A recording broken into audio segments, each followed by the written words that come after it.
ꯇꯧꯔꯤꯕ ꯑꯗꯒꯤ ꯑꯊꯨꯕ ꯃꯇꯝ ꯗꯤꯄꯣꯖꯤꯠ ꯇꯧꯔꯕ ꯍꯧꯖꯤꯛꯀꯤ ꯀꯩꯅꯣꯗꯨꯗꯪ ꯍꯥꯏꯐꯦꯠꯇꯪ ꯍꯥꯏꯔꯝꯒꯦ ꯌꯥꯏ ꯍꯥꯏ ꯄꯨꯂꯞ ꯇꯧꯔꯁꯤ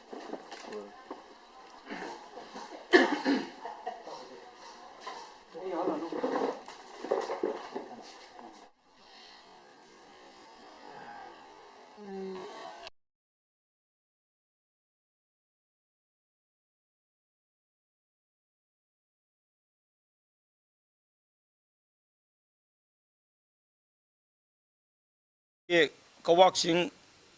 polling station 24/34 akoi Nambon Municipal Council gi ward number 24/38 akoi gi Nambon Municipal Council gi ward number 12 ta akoi Pradhan Mantri Garib Kalyan Anna Yojana gi makhada akoi seng pibada cheng phangdre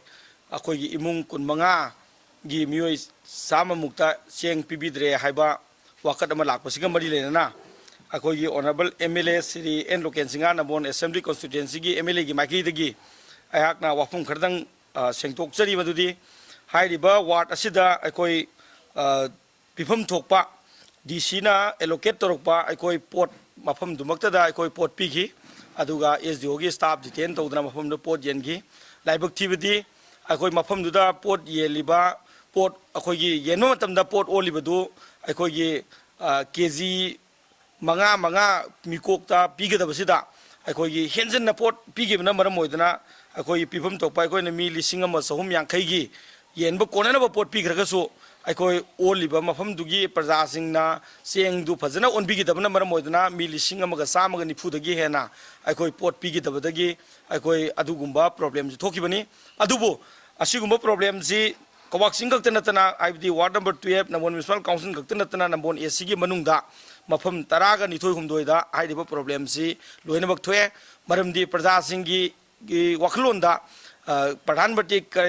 Garib Kalyan Anna Yojana makha de piri sengje mikokta KG manga loina bak phangadawni haibi waklon jaida sengji akoi gi loi phangadawni haibi waklon jaida akoi gi mibe wakal jaida adu legibna maram moidana sengji aiju phangadawni na loina demand toksilakpadagi akoina DC na sigai pibe yare haidana allocation piraga pigi ba sengjina mafam duda seng thungnadabagi problem loi lere adubo hairiba scheme sigi makhada piri ba sengji India government allocate toriba pochidi mikokta KG manga khak akoi gi piba hargasu hairiba mikokta KG manga piba jidi akoi sunadabana maram oidana akoi om saina akoi gi open market sales scheme makhada MLAs Rokila Development Fund gi senfamna ahen ba akoi leiraba matungda haide Nambol Kendra gi oina ahan bagi oina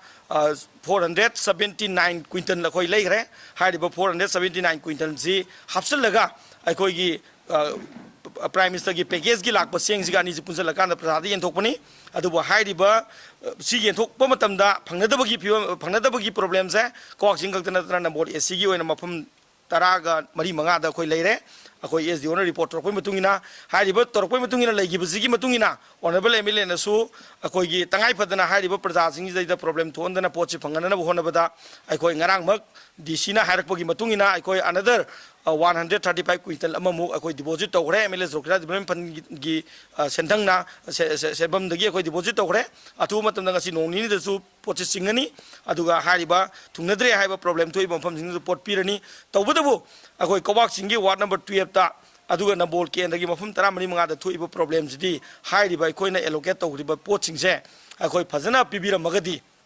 phajana yenbira magadi hairiba problems thoi sab manaba situation da akoi Nambol AC gi oina agent APS agent kuthani leiriba APS agent kutha gi munungda 35 di problem thoktana hairiba allocate toriba pochina adumak praja sing loina bak pot phangnagi bani adu mafam kharada akoi gi seng oliba kangbu sing maruina akoi honorable MLA na hantak se khara hena phajana tohoning badagi local club leiriba organization sing yawon ba adai local representative sing yawon ba adu ganda moi presence phajana tawji haiba duida akoi gi leiriba APS agent singa adagi di local representative singa ani magi leina bana maram moidana local representative singna hek thola ga posai on ba khotpa kaido to busaida kiji manga on matam da tare konsang gi yawba ai tara ma on matam da tate de konsang gi yawba tai pan konsang gi yawba adu maina hena togibusina maram or kan zaida haidiba problems e Nambol Kendra gi mafam 35 da thokpani adumakbu hojik wanariba COVID-19 gi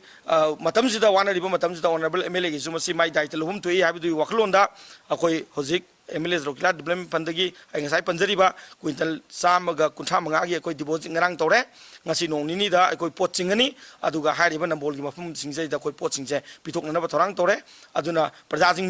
mi pai bigenu masida natana akoi me thagi seng hojik ngasi nong nini da aidi government ki instruction pirakpa lere DC gi ngarang meeting paminare me thagi napsa gi seng akoi hojik megi tang 1 2 dagi singthokna ba thorang tore hariba me thagi seng singthokna ba thorang to bujisa su akoi honorable MLA na akoi napsagi laidiba normal quota akoi deposit toraga akoi gi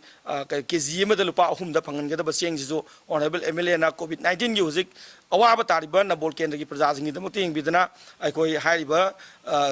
jigi apunba tariba senpham na bol AC gi oina lupa lakh mangaga lising umpu ga mapan ga satret akoi ngasi hayeng jida da thuba deposit torani aduga praja singda hariba jisu mo akoi yentoktana aidi honorable MLA na nabol kendra gi praja gi awaba ji yanga akoi hariba ji mi akoi gi agency dagi akoi pesa lor roi aduga public te ju pesa lor roi miam da lemna akoi gi napsa gi seng su phangan gani aduna praja miam na su mi pai bi genu soidana maki ek